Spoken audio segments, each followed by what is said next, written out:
name is Ssd Hunter and I run Simon Says Dance, a dance school based in Edinburgh. I've decided with my time in lockdown to be a little bit more productive and start a new project called Simon Talks Dance. I'll be interviewing several males from different parts of the industry, from performers to choreographers to students to teachers. I want to know how they've succeeded in this industry and what obstacles they've had to overcome. In a world where there's still so much stigma attached around this subject, I want to look at the negativity and make it a much more positive conversation.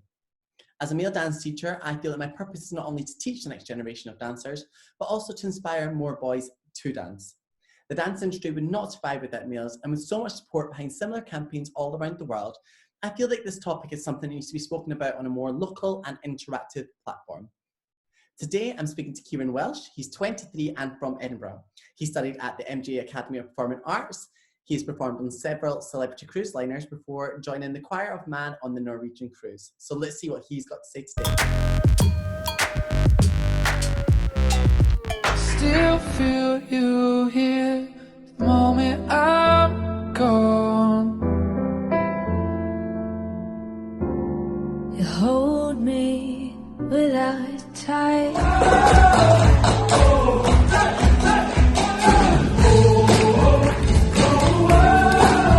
Hey, how are you? I'm good, mate. How are you? Yeah, I'm good. How are you surviving with Corona? I mean, it is what it is, isn't it? It's just doing what I can, really, trying to keep busy right now. Just playing the waiting game until everything opens up again. I know it's kind of a weird time because no one really knows what's happening, but I think quite a lot of positive has also come out of a negative situation, like spending more time with family, getting to learn things that you maybe didn't have time to do otherwise. So I think there is quite a few positives coming out of it. Definitely. So what I'd like to do is I'd like to kind of go back to the very, very start of your kind of career. Now, obviously this is specific in dance, but you're kind of more musical theatre. You've done a bit of everything, acting, singing, dancing. So I'd like to go back to when you first kind of got into any of this. How did you start? At what age? I actually started quite late. I started at 15, I think it was. I actually remember it quite vividly. I went to see Hairspray, the UK tour in the Edinburgh Playhouse, and something just clicked to me, and I was like, this is what I need to do. It was that moment, that light bulb moment. I was like, this is it, because I didn't really have a plan. I wasn't sure what path I was going down, through school or anything like that. And it got to that night at Hairspray. I was like, that's it. That's what I need to do. And in the programme of the show, at the back, there was, obviously because it was in Edinburgh, there was an advert for MGA. I think it was Stage Academies at the time. Okay. And I said to my mum, I was like, I'm going to bite the bullet. Can you phone and just ask what the deal is, and see if there's any places? I think this is the path that I need to take now. And that's just kind of what happened. And we phoned up. They asked me to come in for a mini interview just to see me in person, really. Mm-hmm. I went into the academy, and they took one look at me, and they were like, "Oh God, no! Oh God!"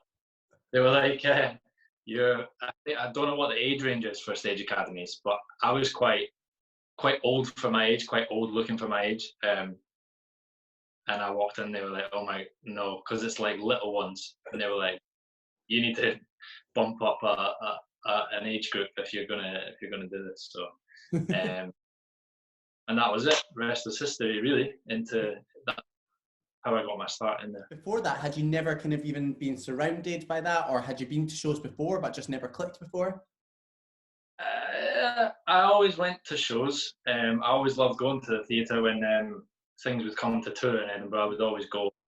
I had many an embarrassing story when I was younger of dancing around the living room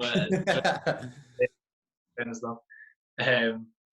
But no, I had never done any singing, dancing, acting, anything, nothing. So complete blunt start for me.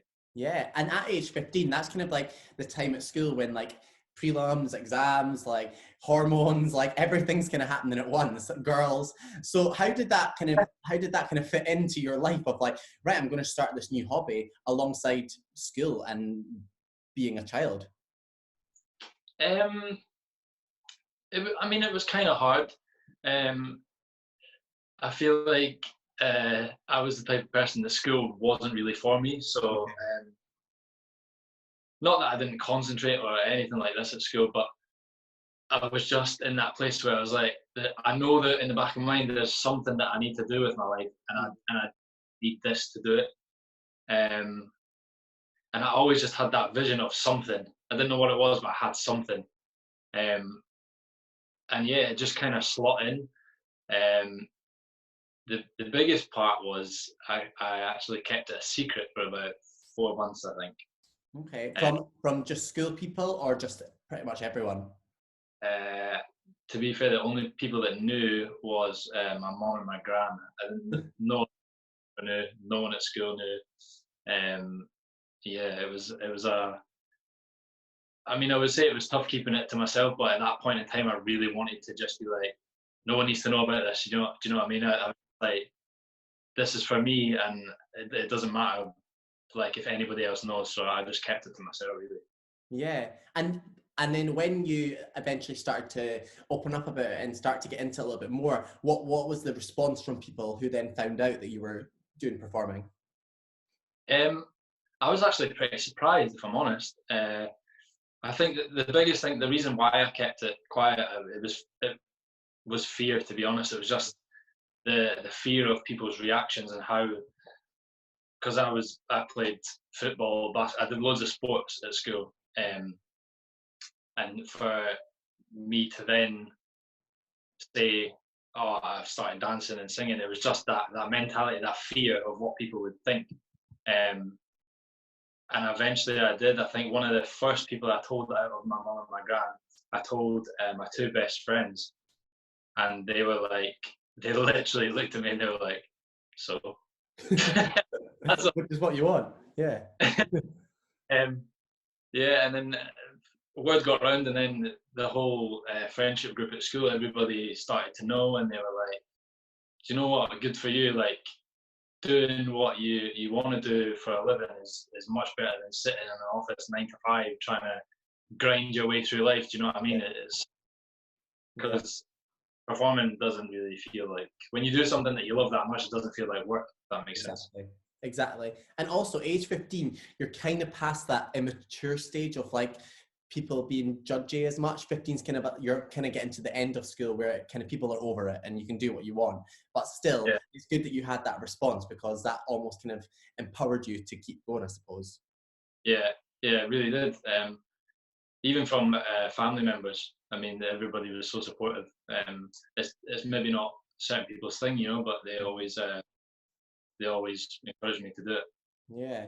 And then, so after you left school, you then went into full-time studying this. This is what you wanted to do at MGA. And was that just straight after school you went into it? Did you kind of always know at that point, like, this is what I want to do now?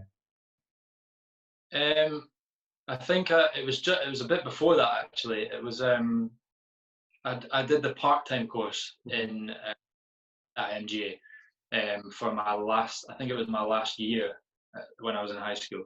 And that's like your, I think it was a Tuesday and a Saturday classes.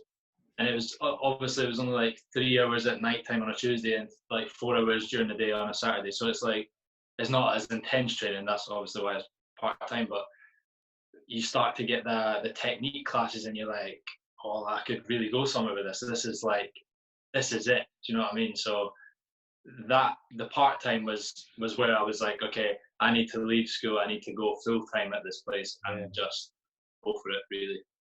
Yeah. And was there ever any times where you were like the only boy in any sort of classes, or was there quite a lot of boys when you were training at the same time? I don't think I was ever just the only boy. I have been in it. So there was a way back when I was in primary, they did like an after school club. And I remember being the only boy and like so many girls. And And like back then, I didn't know any different, and it just made me nervous and scared. And I went once, I think, and I didn't go back. But when I went to college, it was beginning. I think I went to college when it started to become a thing for people. Do you know what I mean? Yeah. So I was the only boy. It was just rising just above the surface, like to expand to people. So no, I've never been just the only boy.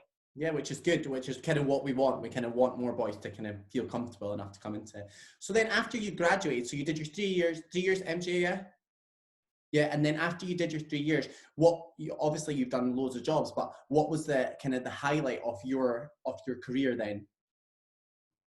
The highlight of my career so far is definitely the job I've just come off, choir man on Norwegian Cruise Lines. So there's a funny story about this.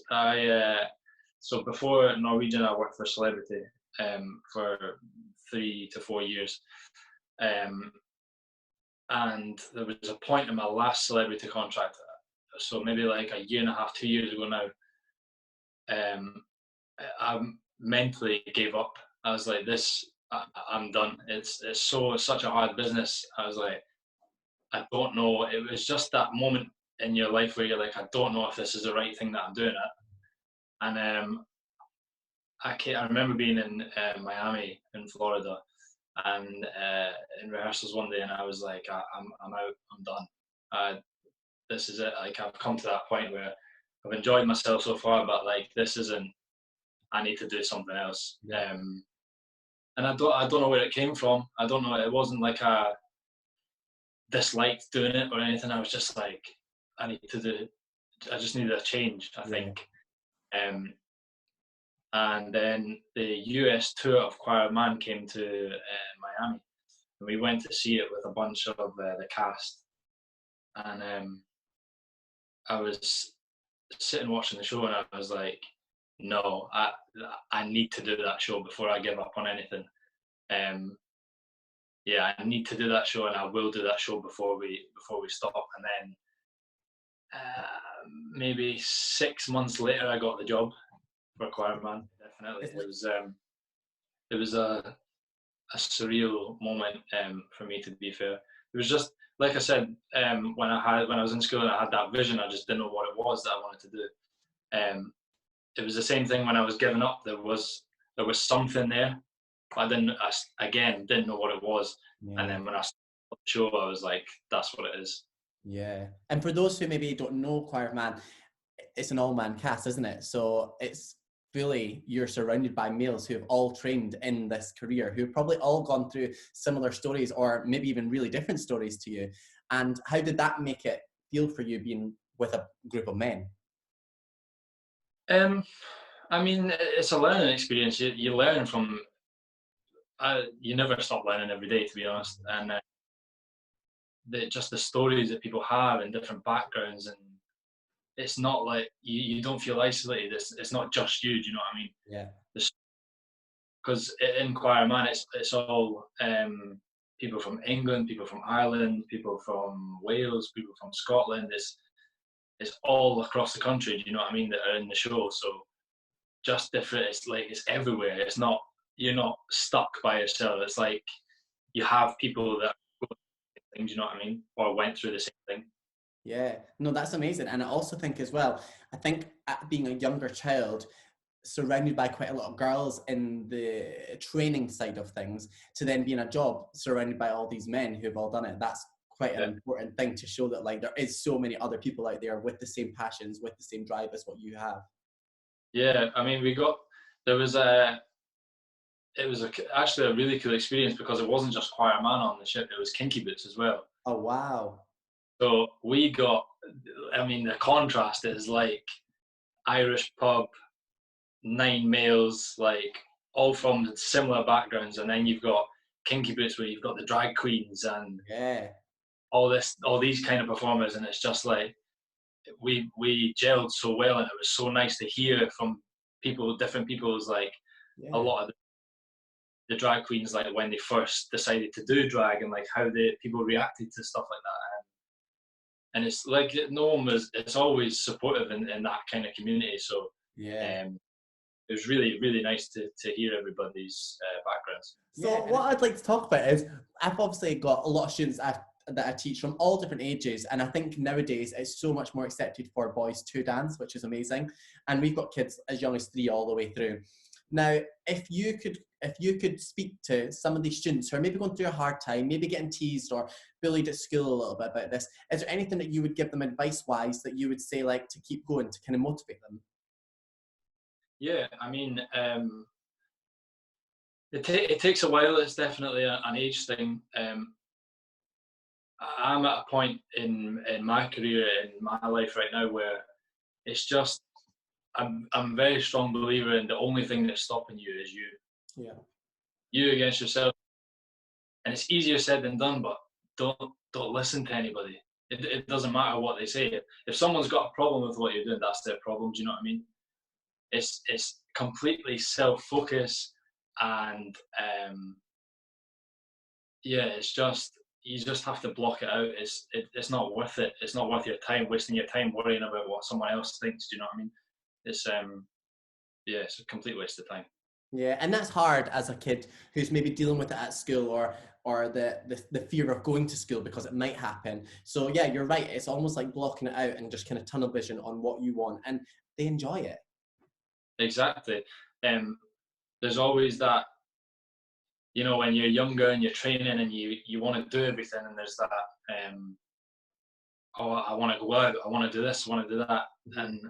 And even myself, when I was at college, I was like that, and I was like, not that I wasn't focused, but you know, there's always that you could have done more type thing. Do you know what I mean? Yeah.